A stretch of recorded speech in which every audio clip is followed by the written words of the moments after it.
So it's Wednesday the 9th of April, and I'm sitting here all trumped up. It's the Orange President. This is Pichirina, which is a berry from a tree just very close.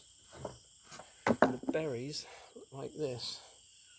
You bash them with a hammer, it's a little bit sticky, and smear it all over your body. That's what Papa Julio said, and I've been doing it for a couple of days just on sort of points where my skin was very dry, which is the top of my head when it's shaved. Sensitive areas, forearms, places I used to get problems. Obviously missed quite a bit. It's difficult to spread. Anyway, so that's what this is. I managed to get quite a lot on my body today, and legs. Back of the knees particularly. That's the area I really wanted to get sorted out, where I used to have terrible trouble with eczema. So I'm just going to keep doing that every day. And then as far as the dieta goes, it's Uña de Gato, which I was just reading about in Peter Gorman's absolutely amazing book, which I'd heard of it before. I never really paid attention to it when I've come across it in a retreat or whatever, because there have been other books. But it's the ayahuasca in my blood, that one. And that old guy in the middle is Papa Julio, and that's Antonor's dad. So it's nice to see a picture of him. And Antonor's mentioned in this book, going way back into the 80s, when Peter Gorman did his first ceremony. And also Antonor's first ceremony when Antonor was 12, and he was playing, he didn't have a guitar back then, he was playing the body of I can't remember what the animal was now, but it's like a big tortoise shell or whatever, and some kind of neck on it, and pulling out a tune. So Antonor was always, naturally musical. And of course, his guitar's over there, so it's hanging up. But he's gone away to Hanaro Herrera today for a day with his family and to pick up some stuff. So it's just me and Darlin here. The workers left this morning. So Uña de Gato, I was just reading about it in Peter Gorman's book. There's a chapter where he's helping a friend's mother who seems to have been diagnosed with liver cancer, and he asked the spirits to help him find what a cure for it, and he came up with Uña de Gato, and another plant which turned out to be Sasha Hergon. Hergon is a snake, type of snake here as well. So, but yeah, fascinating. It's just a wonderful book because it goes right the way back to 1984 when he first came here, and then I'm into the 90s now, and he kept coming back, and he was getting work for an institute in Italy to get samples of the cambo, which is the monkey frog. It was so rough back then. I mean, the place was dangerous. The borders between Brazil and, everyone was corrupt anyway. The pirates on the river, and just the military outposts. They wouldn't give you your papers unless you gave them stuff in return off your boat. And all this shit going on.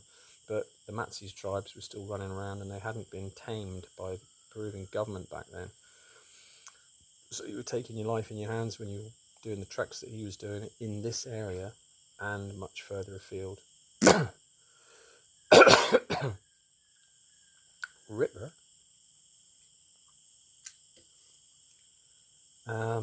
Coming across Indios because they'd either, if they thought they had the upper hand, or they didn't like you for some reason, they'd just kill you and steal your stuff or whatever, and a lot of bravado involved and saving face and all this shit.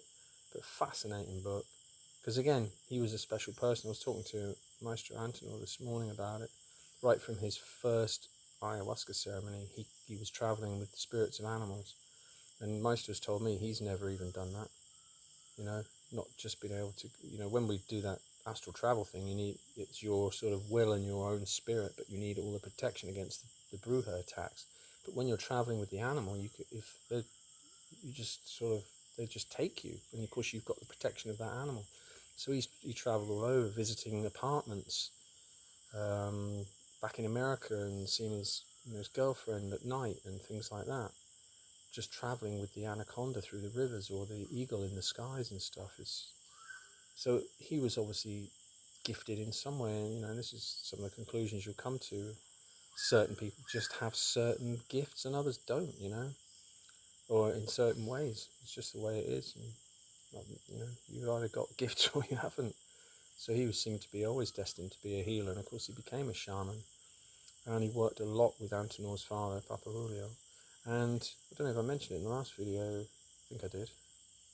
But of course, Antenor called him last, when was it, Sunday?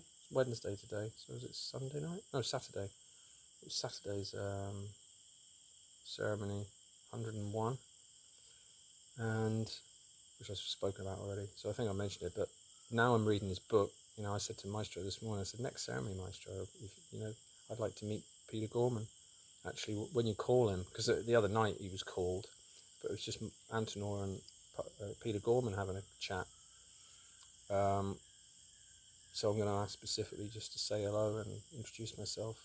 But obviously when I get through some of his book, I'm about a quarter of the way through it since yesterday, because it's a fascinating read. The ayahuasca was just so different under Papa Julio. It was everything. There was no caring for people back then. It was just like, drink this, fucking don't have any expectation. You're just not told anything about it and just get on with it, whatever happens. None of this retreat or touchy-feely and looking after people and walking them out and taking them to the toilet. It's just like, no, you're on your own in the jungle on some wooden old porch somewhere with some old shaman sitting in the middle of the forest. Left to your own devices, get on with it. Fascinating stuff.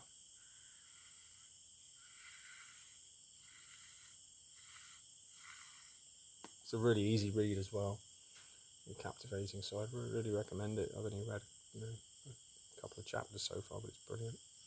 So that was nice yesterday, because it just cropped up talking about Peter Gorman coming to our ceremony the other night, and then I said, because I only really remembered him, the book with the frog on the front. I'd forgotten about that one, because I'd never really been interested. And of course, he's tied into everybody I know here. So, I've got to meet him. Because Maestro K, who goes to Lighthouse to do the Cambo, that's Antenor's step, or nephew by marriage, Maestro K. And then, of course, Juan at the next retreat is his uncle, because he's married to his sister, Lady. And, of course, these people were mentioned in the book. And Port Georgie, who I've done ceremony with, all at the other retreat. And they come here sometimes to have a chat with Maestro. So I know a lot of these people, so it'd be nice just to have a chat with Peter Gorman. But interesting story about the demise of Papa Julio, because I asked Maestro, and he said, well, yeah, he was sick, and he ended up with lung issues and stuff. But Peter Gorman's story, because Peter Gorman went to see him when he was really frail, and he'd been hit by a lot of dark magic spines, and Peter Gorman was removing some of them, even though he wasn't technically a shaman himself. He was just going on the gifts that were given, but he managed to just asking the medicine to help. So he was obviously naturally gifted in the spirits to help him. So it's a fascinating story. But Papa Julio, I think all of the people that were jealous of his power when he did get old and frail, fucking horrible brujos and fucking witches just took the opportunity to really fire their darts at him and finish him off. Certainly made him sick. So it's a fascinating aspect to it. But I'm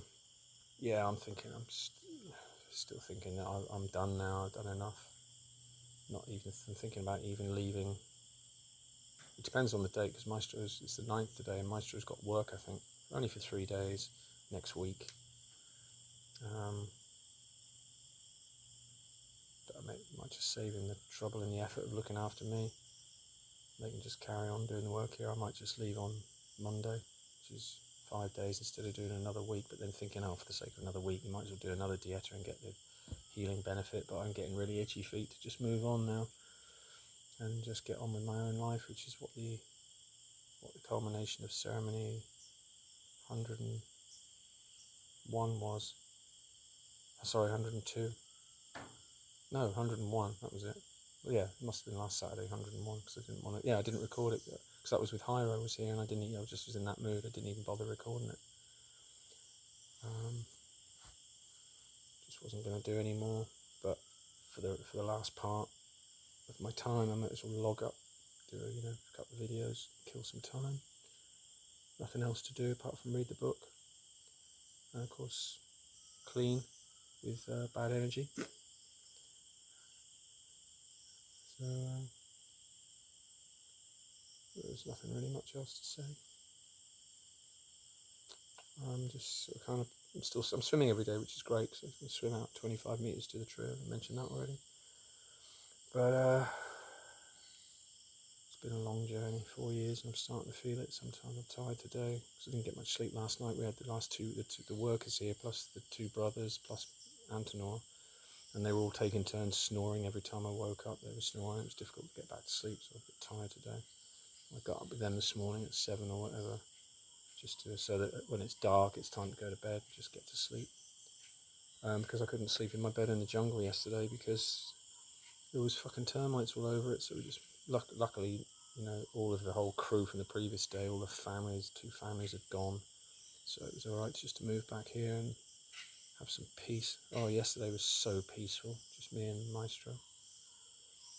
After having a week of hell, fucking the baby and kid, Maestro's, Hyro's kid, fucking banging up and down on these boards, jumping up and down, fucking running around, screaming and crying. Oh, Jesus. Fucking nightmare. So it's just me and Darling and here at the moment. He's gone off to put the fishing nets out to collect in the morning. He just does a bit of English with me or stuff like that. We have a chat about English and Spanish. He's a lovely guy. I love Darling. He's such a lovely, lovely lad. Father of the baby. I think, he'll be a great shaman one day. He's just got, again, a natural gift, because obviously Papa Julio talks to him and gives him Icaros, which he's given me one, which is what I've wanted all along, just something really short to protect me with you by saying the Arcana out loud. It's just a really short line that he taught me the other day.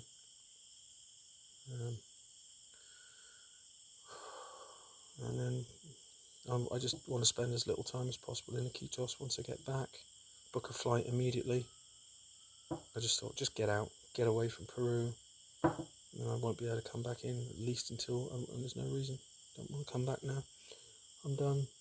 That's what that ceremony was all about. Not destined to be a shaman. I'm too old. Oh, for fuck's sake. Can't even get the fucking tobacco out of my pipe, let alone cure somebody. Couldn't look after them. So, pick up the thread with just looking at what I'm going to do. And I think I'll just fly to Costa Rica because, I was going to go there anyway. I just have to buy another flight.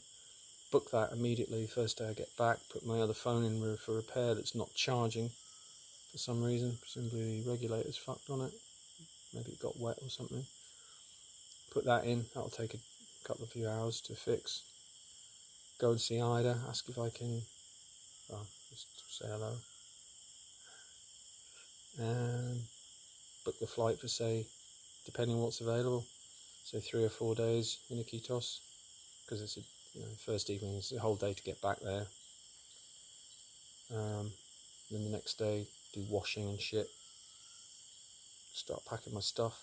Try and find a flight the next day.